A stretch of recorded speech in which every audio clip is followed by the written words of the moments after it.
দিয়ে আমি এক মাহফিলে যখন কইছি আবু জাহেলের বংশধরও আছে, এক বুড়া বেড়া ফাল দিয়ে গেলে কোথায় কেন আইসি নিতে। আমি কইছি এই নমুনা আপনার তারে ফাইলে কি থাকল ওদের পানি লাগাইলাম তারে মাঝখানে খাড়া করাইয়া তুত তাইয়া গোসল করাইলেন নাউজুবিল্লাহ বলেন না। এইরকম আবু জাহেলের বংশধর এই বাংলাদেশেও আছে নাকি নাই? যেই সব মেয়েরা পর্দা করে, খুব খেয়াল করেন, পর্দা করা কি নফল না ফরজ? যেই সব মেয়েরা পর্দা করে, বুরকা গায়ে দেয়, নেকাব লাগায়, হিজাব লাগায়, ওরা ঢাকা ইউনিভার্সিটিতে পড়ার দরকার নাই। আর আসতে কোন নাউজুবিল্লাহ, এটা আপনারা মানেন? আমাদের মেয়েরা পর্দা করলে ঢাকা ইউনিভার্সিটিতে পড়তে পারবে না? সে তো বলে ফেলছে যারা ঢাকা ইউনিভার্সিটি যারা পর্দা করে তারা ঢাকা ইউনিভার্সিটি আসার দরকার নাই। বেটা মুখ একটা আছে, কথা কইলেই হইল। শতকরা 92 জন লোক যেই দেশে মুসলমান, যেই দেশে হক্কানি পীর মাশায়েখেরা মানুষকে ন্যাংটির বদলে লুঙ্গি পরা শিখিয়েছে, হারারামের জায়গায় কলমা পড়তে শিখিয়েছে, টিকির বদলে টুপি পড়তে শিখিয়েছে, শ্রীর জায়গায় মোহাম্মদ লিখতে শিখিয়েছে, যেই দেশে আসার নামাজ পড়ে দুরুদ পড়তে পড়তে মানুষ ঘুমোতে যায়, যেই দেশে ফজরের আজান শুনলে মানুষের ঘুম ভাঙে, সেই শতকরা 92 জন লোক মুসলমানের দেশে আল্লাহর দেয়া ফরজ বিধান পর্দার বিরুদ্ধে কথা বলেছ। ঢাকা রাজধানীতে শীততাপ নিয়ন্ত্রিত কক্ষে বসে পুলিশ পাহারায় ইসলামের বিরোধিতা কোনো সহজ পাল্লা কুমিল্লার জমিনে সরলো বিখান চামড়ারিয়া ঢাকা যাওয়া যাবে না। ও মুসলমান, নবীদের ইশারায় মানুষ দৌড়ে পালায়, আর আমার নবীর আঙ্গুলের ইশারায় ওই আকাশের চতুর্দশী পূর্ণিমার চাঁদ টুকরা হয়ে যায়। এই নবী বড় মায়ার নবী। এখন নবীর আল্লাহ কেন পাঠাইছে? আল্লাহ নিজেই আবার বলে দিয়েছেন, লাকাদ কানা লাকুম ফি রাসূলিল্লাহি উসওয়াতুন হাসানাহ। তিনি হলেন মডেল, তিনি হলেন আইডল, তিনি হলেন আইকন, তিনি হলেন নমুনা, তিনি হলেন তোমাদের জন্য পথ নির্দেশক। তিনি হলেন লাকাদ কানা লাকুম ফি রাসূলিল্লাহি উসওয়াতুন হাসানাহ। তার জীবনটা গোটা মানুষের জন্য আদর্শ। আমাদের নবীর 11 জন বিবি ছিল, যিনি সবার ছোট, উনি আমাদের ছোট আম্মা জান আয়েশা রাদিয়াল্লাহু তাআলা আনহা। আম্মা জান আয়েশা কয়, তোমরা যদি জানতে চাও নবীর চরিত্র কেমন, তাইলে আমি বলবো কানা খুলুকুল কোরআন। নবীর চরিত্র হইল 30 পারা কোরআন। নবীর কি দেখা নাকি না দেখা? আম্মা জান আয়েশা নবীর সাথে চলছে নাকি চলে নাই? থাকছে নাকি থাকে নাই? এক লগে দেখা শুইনা চইলা ফিরা খাইয়া দাইয়া ঘুমাইয়া নবীর ব্যাপারে রায় দিয়ে দিল। চরিত্র হইল খুলুকানা খুলুকুল কোরআন। তার চরিত্র হইল 30 পারা কোরআন। উম্মে সালামা নবীর আরেকজন বিবি ছিল, আমাদের আরেক আম্মা। উম্মে সালামা কয়, তোমরা নবীরে চিনতে চাও? নবী যখন রাস্তা দিয়ে হেঁটে যায় আমার মনে হয় 30 পারা কোরআন যেন হেঁটে যায়। ও কুমিল্লার মানুষ, শহরের প্রাণ কেন্দ্রে জায়গার অভাবে বড় মাহফিল করা যায় না, আলোচনার সুযোগ হয়ে ওঠে না ভাই। এবার মন দিয়ে শোনো, আমার নবী গরম না নরম? ১,৫০০ বছর আগে আমার নবী যখন দুনিয়াতে তাশরীফ আনলেন, খুব গভীর মনোযোগ, ১,৫০০ বছর আগে আমার নবী তাশরীফ এনেছেন ওই মক্কা নগরীতে। তৎকালীন জমানা একটা নিয়ম ছিল, বাচ্চা যখন হইতো ভালো বংশে, তারা নিজের বিবির দুধ তারা বাচ্চাকে খাওয়াইতো না।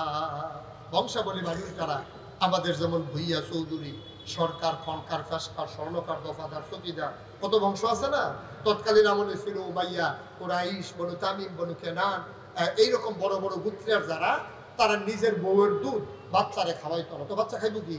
তায়েফ থেকে একদল মহিলা আসতো, আইসা টাকার বিনিময়ে মক্কা থেকে বাচ্চা নিয়ে যেত, 2-2.5 বছর দুধ খাওয়াইয়া টাকার বিনিময়ে আবার ফেরত দিয়া। সুবহানাল্লাহ বলবেন না? নবী যে খুব চিকন কথা, আবার মন দিয়ে শুনতে হবে, এতক্ষণ শুনলে শুনছেন, না শুনলে নাই। আমরা আসল কথায় চলে আসছি। তো নবী যেই বছর জন্মগ্রহণ করছে, তায়েফ থেকে একদল মহিলা রওনা দিছে। কথা কি বুঝতে পারতেছেন? আগে সহজ করে বুঝনের লেগে কই, মনে করেন মাদাইয়াতে বেরিয়ে রওনা দিছে, আইব কুমিল্লা শহরে রেস করছে। রওনা দিছে কইতে কথা বলে কই থেকে? মাদাইয়াতে রওনা দিছে, আইব রেস করছে। মাদাইয়া ফারুইয়া আপনার যখন চান্দিনেও আইসে না, এর ভিতরে দিয়া এক বেটি সিল্লান দিয়া কয় আপনার লোকে তো একজন নাই। তারা তো অনেকে এক লোকের রোয়ানা দিছে, তো মাদাইয়াকে রোয়ানা দিয়ে চান্দিনা আওয়ানের আগে এক বেটি কইতেছে আপনার লগে একজন নাই। কই কারা নাই? তো আমার লগে তো আছি। কার নাম ক? এই বেটির নাম হালিমা। সুবহানাল্লাহ। তো তারা অনেকক্ষণ চান্দিনার পশ্চিম দেখে দিয়া একবারে অনেকক্ষণ মাদাইয়ার দিকে চাইয়া রয়েছে, না কোনো খবর নাই। তখন কইতে আছে থাক, এবেটি বুঝে আইতে পারতো না, এবেটি রুট দুর্বল, তারাও গরিব মানুষ, বুঝে ফিসে পড়ে গেছে গা, শীতকালে বিকাল কমানো সন্দেহ হয়ে যায় গা, বংশাবলী মানুষ, তারা কোনো বাচ্চা কাচ্চা সন্দেহ হইলে দিতে চাইতো না, চলো আমরা তাড়াতাড়ি গিয়া হইয়া। তো সব বেরিয়ে চাইছে রেস কোর্স, কইছে রেস কোর্স আইয়া চাইছে কাউন্সিলর কারা, এবার আরো বসুকে হবে তারপরে গিয়া কার বাদ 5 তলা বিল্ডিং 10 তলা বিল্ডিং, কারা টেহার মালিক বেশি, এরকম চাইয়া চাইয়া তারা বাস কারা দিয়া সব বাচ্চা কাচ্চা লইয়া রওনা দিছে। লইয়া ফিরা তারা গেছে আপনার কাবিলা। কই গেছে? কথা বলা কই গেছে? কাবিলা গেছে। পরে দেখে যে এই হালিমা আইতে আছে, তারা নিছে সব বাচ্চারা যখন রওনা দিছে, কান্দতে আছে, ওয়া ওয়া কান্দে না কান্দে না সাধারণতা দিয়ে যাইতে আছে। তা হালিমা দেখে কি থাকো, তোরা কি বাচ্চা কাচ্চা লইয়া পড়ছ? হয়তো তোমার লেগে বইয়া থাকবো, তোমার যে কোনো খবর নাই, তোমার লেগে আমরা এই সান্দিনের থেকে পড়ছি ফিরে আসলাম না, তুমি আসিও না দেখিয়া আমরা আইয়া পড়ছি, বাচ্চা সব লইয়া আইয়া পড়ছি। তা আর বাচ্চা নাই? হ্যাঁ একটা বাচ্চা আছে, বাচ্চার আর বাপ নাই। সুবহানাল্লাহ কইতেন না? এর লেগে আমরা খবরও লইছি না, মনে করছি বাপ নাই, এতিম মানুষকে হাজির করতে, এর লেগে আমরা খবর লইছি না, আমরা ধনী ধনী বাচ্চাটি লইয়া আইয়া পড়ছি। হালিমার স্বামী মনটা ছিল নরম, আর হালিমা ছিল বাস্তববাদী। হালিমায় কয় আমরা গরিব মানুষ, যাই আমি তো 2টা টেহার লাগিয়া, যদি গরিব হয় কেমনে হইব, চলেন আমরা ফেরত যাই। হালিমার জামাই কয় কপালও বুঝে আল্লাহ আমরা ভালো রাখছে, এতিম হইলে এতিম, চলো যাই, পছন্দ হইলে নেব নাইলে নাই। সবাই আসছে, ওই হালিমা হালিমার স্বামী চলে আসছে রেসকোর্স, আইয়া সেরা গেছে মসজিদের সামনে, গিয়া সেরা দেখে নুরুজ্জামান কাদিরি সাহেব দাঁড়াই রয়েছে। গিয়া সেরা কয় হুজুর আপনার বাড়ি কো? কয় বাড়ি কো বিচাইরা লাভ নাই, এই এলাকায় আজ 15 বছর দাওয়াত খাইতে খাইতে তামা তামা কইরা লাইছি, এমন কোন বাসা নাই চিনি না, কি কারণে আসছেন বলেন? ওই এলাকায় দেখে একটা বাচ্চা আছে নাম মুহাম্মদ সাল্লাল্লাহু, তার বিলে বাপ নাই, কহ তার আব্বার নাম আব্দুল্লাহ ভাই সাহেব, এবারে তো ব্যবসা করতে গিয়ে মারা গেছে, এবারে ফুট দেখছে না, ফুটো এবারে দেখছে না। কয় কি দরকার?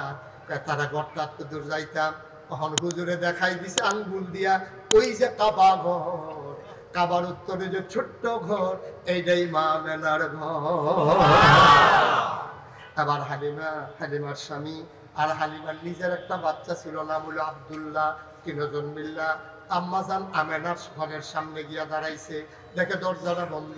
হালিমা ডাক দেয়া কয় স্বামী আমার, এই ঘরে পুরুষ নাই, আপনি যাওয়া ঠিক হবে না, আপনি আব্দুল্লাহরে কোলে নিয়ে বাইরে দাঁড়ান, আমি একটু ভেতরে যাইতেছি।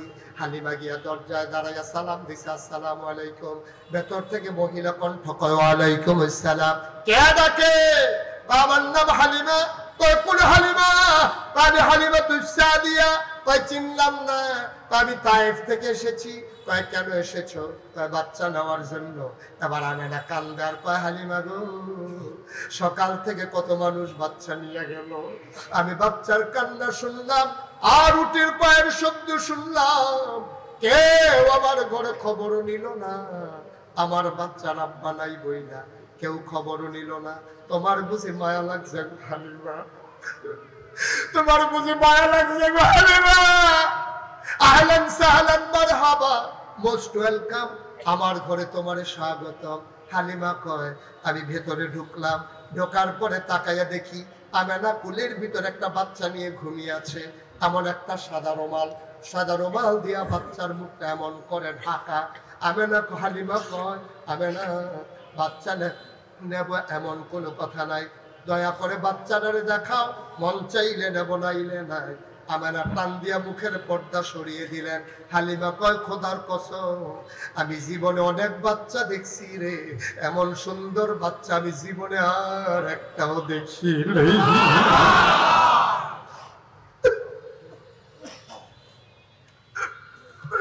আমি জীবনে একটা বাচ্চা আমার দেখছি, কেমন বাচ্চা! আমার মনে হইল চতুর্দশী পূর্ণিমার চাঁদ মা বেনার কুলের ভিতরে যেন হাসতেছে। আমি বললাম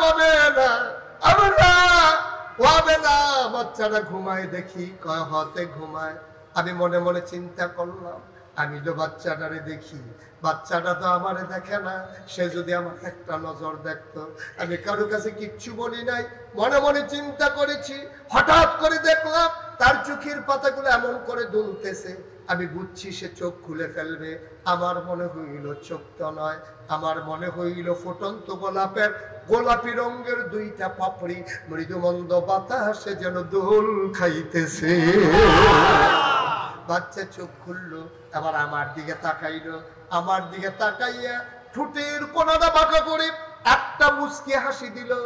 হাসির সাথে সাথে মনে হইল যেন গোটা পৃথিবীতে বিজলি চমকাইছে। আমার মনটা দুইটা টুকরা হয়, কলিজারা দুইটা ভাগ হয়ে গেল। আমি দৌড় দিয়া ঘরের বাইরে গেলাম। আমার স্বামীকে বললাম, স্বামী ও স্বামী, যদি আমেনা একটা টাকাও না দিতে পারে এই বাচ্চা ফালাই আমি যাব না, এই বাচ্চা আমারে পাগল বানাই ফেলছে। হালিমা দৌড় দিয়া ঘরে ঢুকলেন। আমেনা, ও আমেনা, বাচ্চারা দয়া করে তুলে দাও। আমেনা ডাক দিয়া কয়, এই বাচ্চা আজব বাচ্চা, সে 10 মাস 10 দিন পেটে ছিল। খোদার কসম, বাচ্চা পেটে আসলে মানুষের বমি বমি ভাব হয়, মাথা ঘুরায় খাইতে পারে না। আমার মুহাম্মদ 10 মাস 10 দিন পেটে ছিল, কিন্তু আমি টেরে পাই নাই আমার পেটে যে বাচ্চা আছে। একটা পিঁপড়া কামড় দিলে আমি টের পাই। খোদার কসম, আমার মুহাম্মদ যখন দুনিয়াতে আসে আমি একটা পিঁপড়ার কামড়ের মতো টের পাই নাই। এই বাচ্চা বড় আজব বাচ্চা গো হালিমা। হালিমা, ও হালিমা, এই বাচ্চারে যে নেবা সে তো বাচ্চা, এই বাচ্চা তো কখনো কান্দে না। খিদা লাগবে বুঝবা কেমনে, সময় করে নিয়ম করে খাওয়ানো লাগে, ঘুমাইলে সে নড়াচড়া করে না। এই বাচ্চার নিয়ে আমার একটা দুঃখ আছে গো হালিমা, আমি তার একটা খেলনা কিনে দিতে পারি না। তার আব্বা নাই, এতিম মানুষ, আমি তো বাজারে যাই না, একটা খেলনাও কিনে দিতে পারলাম না। একটা কাগজের ফুল আমি তারে কিনে দিতে পারি নাই। এটা আমার বড় বড় দুঃখ। আমি যখন তারে ঘুম পাড়াই সে নড়াচড়া করে না। আমি একদিন তারে ঘুম পাড়াইয়া আমি হাম্মামে ঢুকেছি গোসলখানায় গোসল করার জন্য। হঠাৎ করে টের পাইলাম ঘরের ভিতরে কি যেন নড়তেছে। আমার মুহাম্মদ তো ঘুমাইলে নড়ে না, কি নড়তেছে ঘরের ভিতরে। আমি উকি মেরে তাকাইয়া দেখি আমার মুহাম্মদ খিলখিল করে হাসে, হাত পা গুলা নাড়তেছে, আর কি যেন সে ধরতে চায়। আমি আবার তাকাইয়া দেখি আমি মুহাম্মদ রে খেলনা কিনা দিতে পারি নাই। আমার মুহাম্মদ রে তার আল্লাহ খেলনার বাকি রাখে নাই।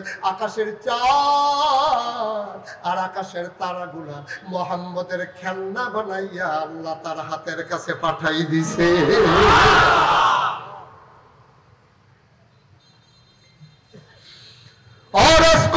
মানুষ, কুমিল্লার মানুষ, মুশতাক ফরিজি যদি কোনোদিন তোমাদেরকে না ডাকে, কোনোদিন যদি আর না আসে, মনে রাখবা কথা কয়টা বললাম, কথাগুলা মাইনা চইল। এই কথাগুলা যখন তুমি মাইনা চলবা, একদিন তো তুমি মরেই যাবা। তোমার আব্বা ছিল, এখন আব্বা নাই, এখন তুমি আছো, তুমি থাকবা না। কি হবে কবরে গিয়া একটু চিন্তা করে দেখেছো নাকি? তুমি যখন রাস্তা দিয়ে হেঁটে যাও, ইজ্জতে হোক আর তোমার সম্মান করে হোক অথবা ভয়ে হোক, কত মানুষ তোমার সালাম দেয়। তুমি যখন মন্ত্রী হও, এমপি হও, তোমার গলায় ফুলের মালা দিয়ে দেওয়া হয়। ভাই, তুমি যখন বড় কোনো অফিসার হও, সচিব হও, তুমি যখন বড় কোনো শিল্পপতি হও, তোমার সংবর্ধনা দেয়া হয়, গেট করা হয়, কত ফুলের মালা। বাইরে কি হবে ফুলের মালা দিয়া? কবর যদি জান্নাত না হয়, কবরে গিয়া যদি দেখো জুতার মালা। এই ফুলের মালার কোনো দাম নাই রে ভাই। দুনিয়ায় কোনো মতে কাটিয়ে দাও, যেন কবরে গিয়া দেখি মাটির কবর মাটি নাই, মাটির কবর জান্নাতের টুকরা হয়ে গেছে। বড় আমি পারবেন ভাই, গায়ের রং কালো, কেমিক্যাল ইউজ করে এমন ক্রিম হয়েছে, আপনি ফর্সা হয়ে যেতে পারবেন। কিন্তু খোদার কসম, গোটা পৃথিবীর মানুষ মিলে একজন ব্যাককল মানুষকে, বোকা মানুষকে চালাক বানানো যাবে না, যাবে না, যাবে না, ঠিক কিনা? পুরা পৃথিবীর মানুষ মিলেও একজন বোকা মানুষকে বুদ্ধিমান বানানো যাবে না। আকল মহামূল্যবান দাম। ১৫০০ বছর আগে নবী যখন দ্বীনের দাওয়াত দিয়েছেন, এই আকল যারা কাজে লাগিয়েছে তারা হয়ে গেছে সোনার মানুষ। সুবহানাল্লাহ বলবেন না? তাদের ব্যাপারে আয়াত নাজিল হয়ে গেছে, রাদিয়াল্লাহু আনহুম ওয়া রাদু আনহু। তাদের ব্যাপারে আল্লাহ খুশি, আল্লাহর ব্যাপারে তারা খুশি। ওরা কারা? আবু বকর, ওমর, উসমান, আলী, তালহা, জুবাইর, আব্দুর রহমান ইবনে আউফ, সাদ ইবনে রাবিয়া, আব্দুল্লাহ ইবনে আব্বাস, আব্দুল্লাহ ইবনে ওমর, আব্দুর রহমান ইবনে আবু বকর। সুবহানাল্লাহ বলবেন না?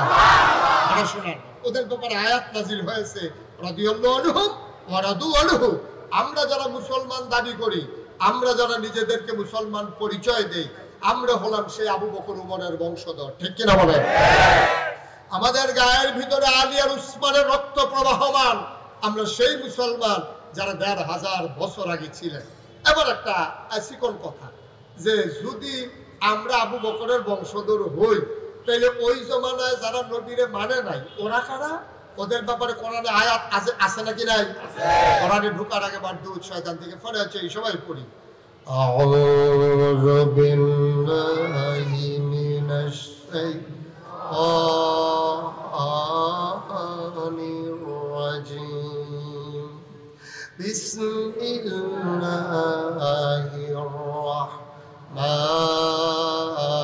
রাহমানির রাহিম।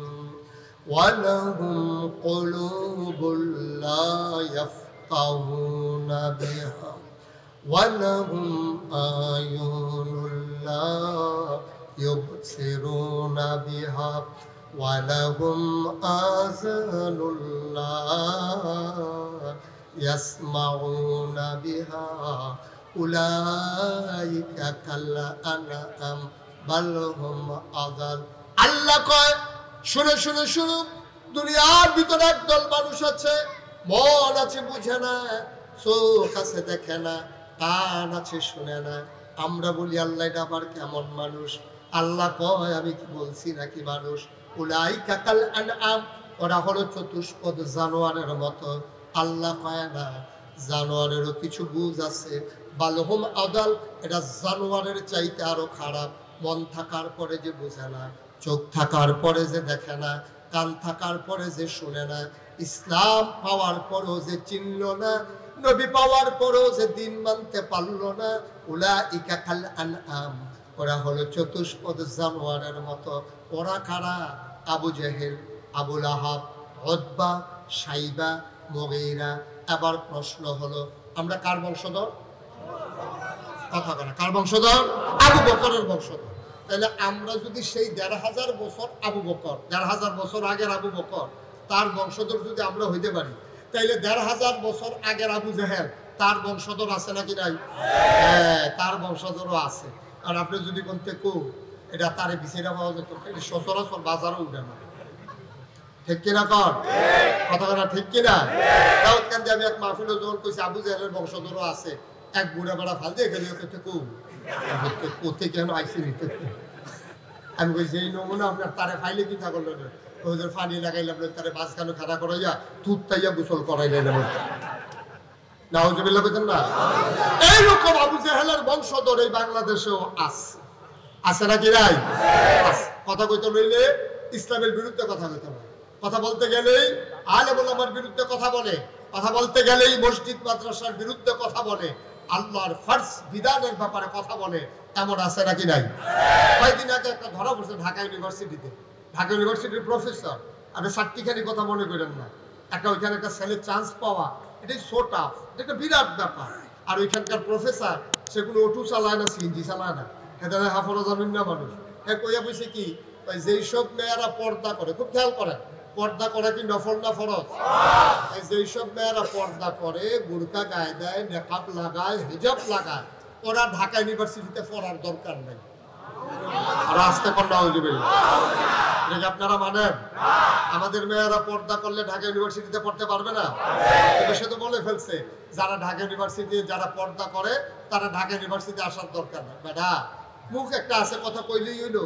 ৯২ জন লোক যেই দেশে মুসলমান, যেই দেশে হক্কানি পীর মাশায়েখেরা মানুষকে ন্যাংটির বদলে লুঙ্গি পরা শিখিয়েছে, হারারামের জায়গায় কলমা পড়তে শিখিয়েছে, টিকির বদলে টুপি পড়তে শিখিয়েছে, শ্রীর জায়গায় মোহাম্মদ লিখতে শিখিয়েছে, যেই দেশে আসার নামাজ পড়ে দুরুদ পড়তে পড়তে মানুষ ঘুমোতে যায়, যেই দেশে ফজরের আজান শুনলে মানুষের ঘুম ভাঙে, সেই ৯২ জন লোক মুসলমানের দেশে আল্লাহর দেয়া ফরজ বিধান পর্দার বিরুদ্ধে কথা বলেছ। ঢাকা রাজধানীতে শীততাপ নিয়ন্ত্রিত কক্ষে বসে পুলিশ পাহারায় ইসলামের বিরোধিতা কোনো সহজ পাল্লা কুমিল্লার জমিনে সবলো পিঠার চামড়ারিয়া ঢাকা যাওয়া যাবে না।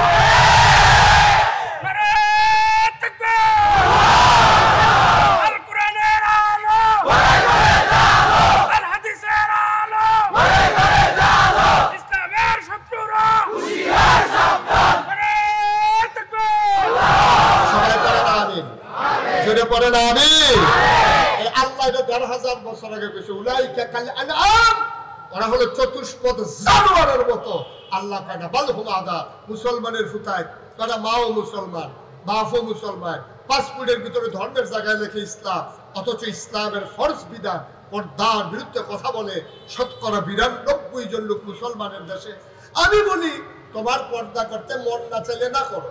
তোমার মেয়ে, তোমার ছেলে, তোমার স্ত্রী, তুমি যদি মনে করো আমি পর্দা করাবো না, এটা তোমার ব্যক্তিগত ব্যাপার। তা আমরা তো শুধু গরু ছাগল হাফটেন কিনতে গেলাম, চলতে আছে, সমস্যা কি?